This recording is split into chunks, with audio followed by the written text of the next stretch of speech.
The Spider and the Fly by Mary Howitt. "Will you walk into my parlour?" said a spider to a fly. "'Tis the prettiest little parlour that ever you did spy. The way into my parlour is up a winding stair, and I have many pretty things to show when you are there."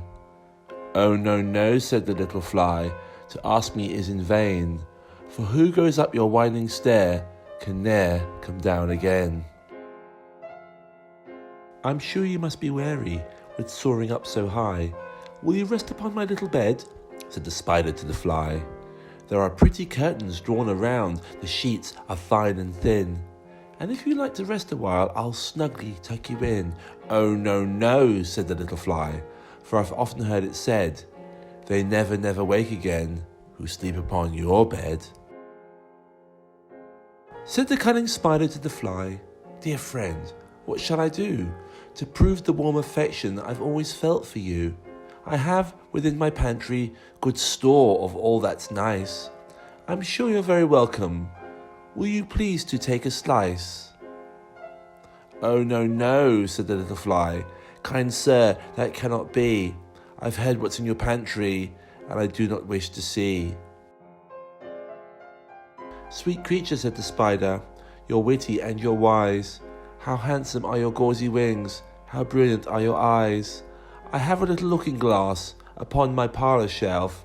If you'll step in one moment, dear, you shall behold yourself."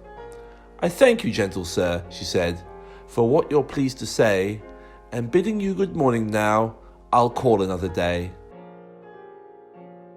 The spider turned him round about and went into his den, for well he knew the silly fly would soon come back again. So he wove a subtle web in a little corner sly, and set his table ready to dine upon the fly.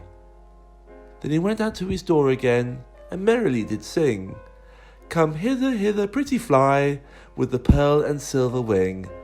Your robes are green and purple, there's a crest upon your head. Your eyes are like the diamond bright, but mine are dull as lead." Alas, alas, how very soon this silly little fly, hearing his wily, flattering words, came slowly flitting by.